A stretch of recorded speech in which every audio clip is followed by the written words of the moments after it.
मेरे प्रधानमंत्री आपको धमकी नहीं दे रहे हैं, आपको सुझाव दे रहे हैं। ये लोग जान चुके हैं कि बिहार में कम से कम इनका कुछ नहीं होने वाला। तो एक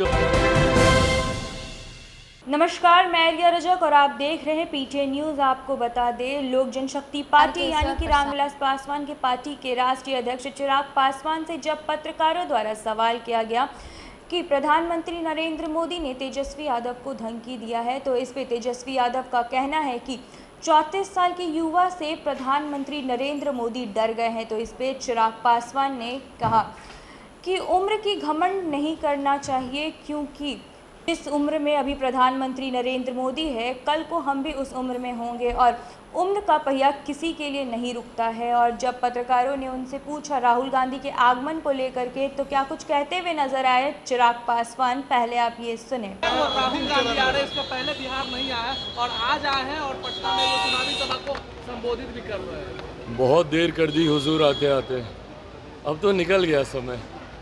अब आकर आप क्या बताइएगा और किस मुंह से बिहारियों के पास जाइएगा, जब आपको 7 चरण 2 महीने में बिहारियों की याद नहीं आई। और चुनाव के वक्त तो कहा जाता है कि जो नेता जनता की परवाह नहीं भी करते हैं, उनको भी जनता की याद आ जाती है।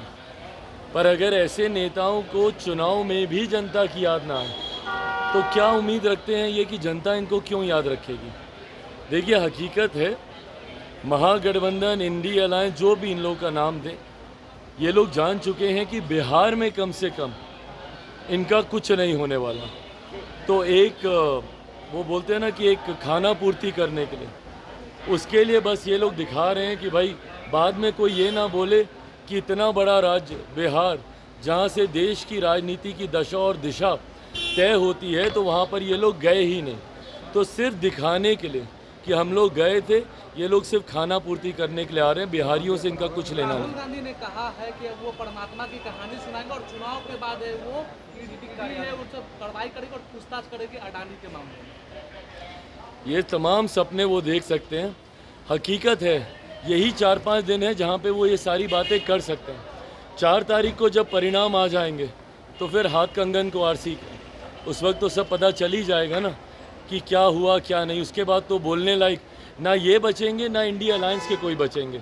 जितने लोग अभी भाषणबाजी, बयानबाजी, बड़ी बड़ी बातें, भौकाल पानी बनाया जा रहा है, 1 तारीख को समीक्षा बैठक करेंगे। अरे भैया, जो लोग चुनाव से पहले एक साथ नहीं आ पाए, चुनाव में सीटों का बंटवारा एक साथ नहीं कर पाए, वो लोग 1 तारीख को ये लोग बैठेंगे, समीक्षा करेंगे कि कितनी सीटों पे, 300 प्लस सीटों पे चुनाव ये लोग जीत रहे हैं और प्रधानमंत्री कौन होगा। बड़ा बड़ा भौकाल पानी, ताकि 7वें चरण के मतदान पर उसका असर पड़े। हकीकत है, होना जाना कुछ नहीं है। और ये लिख के ले लीजिए, इस बार एनडीए की सरकार सबसे ज़्यादा, इतिहास में सबसे ज़्यादा सीटों से इस बार हम लोग सरकार बनाने जा रहे हैं। 6 चरण का मतदान इस बात पर मोहर लगा चुका है। 7वां चरण एक औपचारिकता है संख्या को बढ़ाने को लेकर।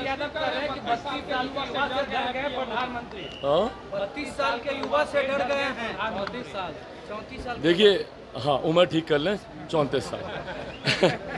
देखिए, इतना गुरूर किसी को नहीं होना चाहिए। आज आप 34 साल के हैं, वो दिन दूर नहीं जब आप भी 70-74 के होंगे। ऐसे में जब वो व्यक्ति कह रहे हैं, वो अपने अनुभव से कह रहे हैं। मैं हमेशा उम्र का, तजुर्बे का, उनके सम्मान करने का मैं पक्षधर रहा हूँ। मेरे प्रधानमंत्री आपको धमकी नहीं दे रहे हैं, आपको सुझाव दे रहे हैं, और जो प्रत्यक्ष है उसी की जानकारी दे रहे हैं। क्या आपके ऊपर मामला नहीं चल रहा? क्या बेल का मामला आपके ऊपर नहीं है?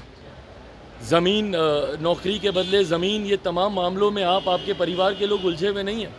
तो अगर कोई प्रधानमंत्री अपने अनुभव से आपको सुझाव दे रहे हैं, तो उसको मानना चाहिए, ना कि इस तरीके से किसी की उम्र का कटाक्ष करना चाहिए। उम्र किसी की नहीं ठहरती है। आज आप उम्र के इस पड़ाव में अपने आप को युवा नेता कहते हुए गर्व नहीं करते। कुछ समय पहले जेपी आंदोलन में आपके पिता भी युवा नेता थे, मेरे पिता भी थे, सबके थे। उम्र का ये पहिया चलता रहता है, किसी को उम्र को लेकर इस तरीके से कटाक्ष करना ये अच्छी बात नहीं है।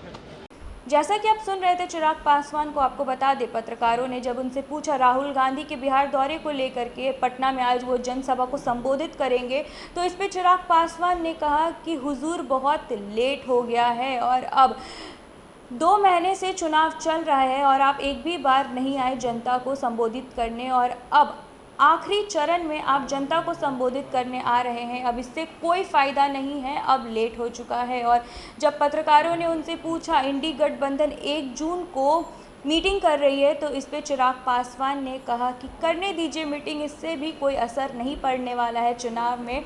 वो लोग ये सोच रहे हैं कि मीटिंग करने से चुनाव में असर पड़ेगा, लेकिन इससे कोई फ़ायदा नहीं है, चुनाव तो हम ही लोग जीतेंगे।